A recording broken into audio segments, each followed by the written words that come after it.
Men buni kimga aytishim mumkin? Ichimni kemirayotgan bu dahshatni kimga ochay? Singlimga aytolmayman. Dugonamga aytolmayman. Erimga aslo aytolmayman. Balki shunchaki qog'ozga to'ksam yengil tortarman. Men oddiy o'zbek ayoliman. Yo'q, oddiy deya olmayman.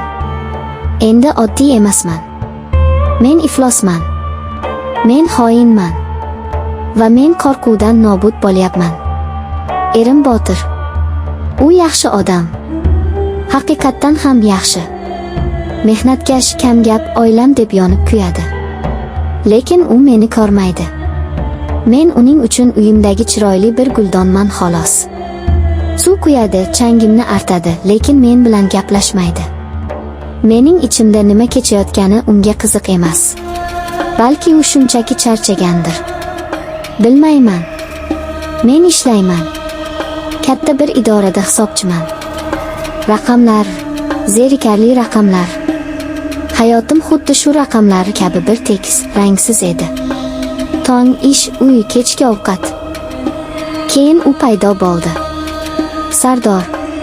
U bizning idoraga tekshiruv uchun kelgandi. U boshqacha edi. U tirik edi. Uning kulgisi butun xonani to'ldirardi. Uning ko'zlari o'sha ko'zlar. Ular qora, olovli edi. Ular menga qadalganda men erib ketayotgandek tuyulardim. Biz asta gaplasha boshladik. Avvaliga ish haqida, keyin shunchaki hayot haqida. U menga yoqimli gaplar aytardi. Siz bunchalar aqllisiz, bunchalar go'zalsiz. Yuragim gupillab ketardi. Necha yildan beri bunaqa gap eshitmagandim. Botir menga oxirgi marta qachon yoqimli gaplar aytganini eslolmayman ham. Biz pinhona uchrashadigan bo'ldik. U mening sochlarimni silardi. Sizdan bahorning hidi keladi derdi u. Men esa o'zimni yana 18 yoshli qizdek his qilardim. Men bamisoli uchardim. Birinchi bosa. Xudoyim, o'sha bosani eslasam. Hamon titrab ketaman. Biz uning mashinasida o'tirgandik. Tashqarida yomg'ir shivirlardi. U ohista yuzimni kaftlari orasiga oldi.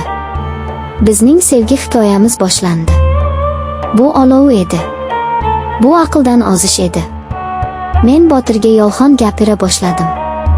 Dugonamnikiga ketyapman, ishda ushlanib qoldim, onamnikiga borib kelaman. Har bir yolg'onim yuragimga pichoqdek sanchilardi. Lekin Sardorning quchog'i bu og'riqni unuttirardi. Biz restoranlarga borardik. U menga sovg'alar olardi. Biz shahar chetidagi mehmonxonalarda uchrashardik. Uning ehtirosi cheksiz edi. U meni shunday sevardiki. Yo'q, u meni xohlardi. Endi buni tushunib yetyapman. U ovchi edi, men esa uning oljasi edim. Oylar o'tdi. Men bu ikki hayotga ko'nikib qoldim.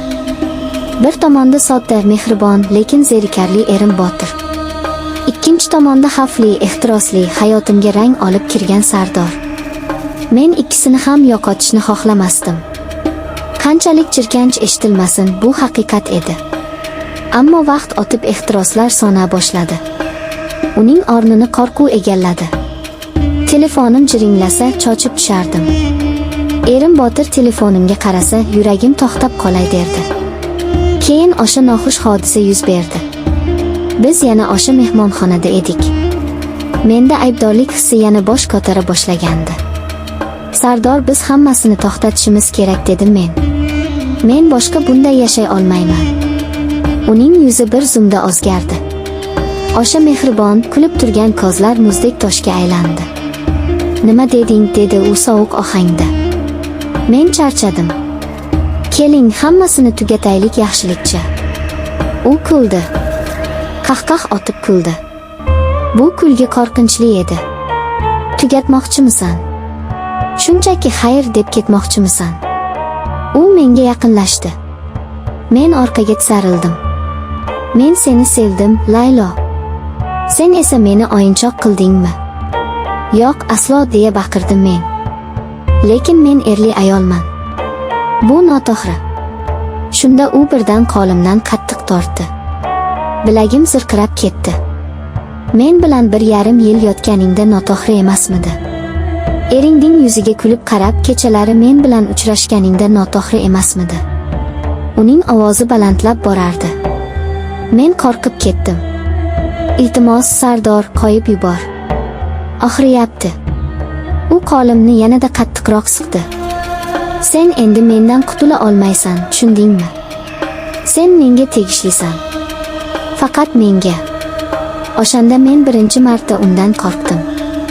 Men yig'lab yubordim. Iltimos, otinaman. U birdan meni og'ziga tortdi va qattiq opdi.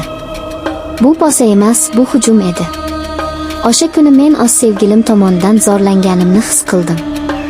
Ruhim zo'rlandi. Shundan keyin hammasi dahshatga aylandi. U meni qo'yib yubormadi. Men endi uning sevgilisi emas, asirasi edim. Bir kuni erim Botir bilan uyda o'tirgandik. Kechki ovqat vaqti edi. U ishxonasi haqida nimadir gapirardi. Telefonimga xabar keldi. Sardor ekan. Ering yoningdadir. Aytchi, hozir unga qo'ng'iroq qilsam nima bo'lar ekan? Shunchaki, salom Botir aka, men sizning xotiningizni sevaman desam. Piyoladagi choy qo'limdan tushib ketdi. Choy to'kildi, piyola sinmadi, lekin men sindim. Senga nima bo'ldi, Laylo? Ranging oqarib ketdi, dedi erim Botir xavotirlanib. Hech nima, shunchaki boshim aylandi, deb yolg'on gapirdim. O'sha kecha men umuman uxlamadim. Men qo'rqinchli tush ko'rayotgandek edim. Lekin bu tushdan uyg'onishning iloji yo'q edi. U endi shunchaki kuzatmasdi, u tahdid qilardi. Men bilan uchrashasan bugun. O'sha mehmonxonada. Soat 5da. Kelmasang nima bo'lishini o'zing bilasan. Men borardim. Qo'rquvdan qaltirab borardim. Uchrashuvlarimiz endi ehtirosli emas, jirkanch va azobli edi. U menga xo'jayindek muomala qilardi. Men esa uning qulidek itoat qilardim. Chunki men erim Botirdan qo'rqardim. Ota-onamdan qo'rqardim. Gap so'zdan, sharmanda bo'lishdan qo'rqardim. Sardor buni bilardi. U mening qo'rquvimdan foydalanardi. Bir kuni men qaror qildim. Bas, nima bo'lsa bo'lsin. Axir bunday yashash mumkin emas. Men unga qo'ng'iroq qildim. Sardor, men boshqa sen bilan uchrashmayman. Nima qilsang qil. Erimga aytasanmi, dunyoga jar solasanmi, baribir. Men charchadim. Bir necha soniya sukunat bo'ldi. Keyin u kuldi. Qo'rqmas bo'lib qoldingmi, Layloxon? Yoki yangi o'yin boshladingmi? Bu o'yin emas. Men o'zimni osaman, lekin sening oldinga boshqa bormayman. O'zingni osasan. U yana kuldi. Shoshma. Men senga hozir bir narsa yuboraman. Keyin yana gaplashamiz. 1 daqiqadan so'ng telefonimga video keldi. Qo'llarim qaltirab videoni ochdim. Bu biz edik. O'sha mehmonxona xonasida. Biz yalang'och edik. U xonaga yashirin kamera qo'ygan ekan. Nafasim tiqilib qoldi. Ko'z oldim qorong'ulashdi. Telefon qo'limdan tushib ketdi. Men qichqirib yubordim. U yana qo'ng'iroq qildi. Men zo'rg'a javob berdim. Xo'sh, jonim, dedi u muloyim, ammo zaharli ohangda. Video yoqdimi? Bunaqasi menda ko'p. Juda ko'p.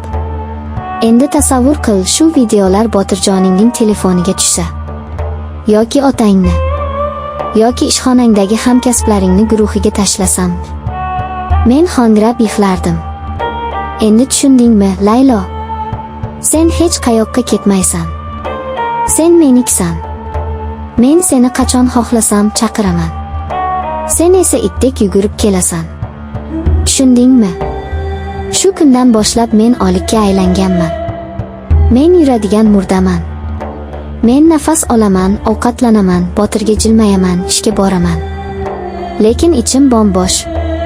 U meni xohlagan vaqti chaqiradi. Ba'zan u o'zining iflos ishlarini qiladi. Men esa jimgina chidayman.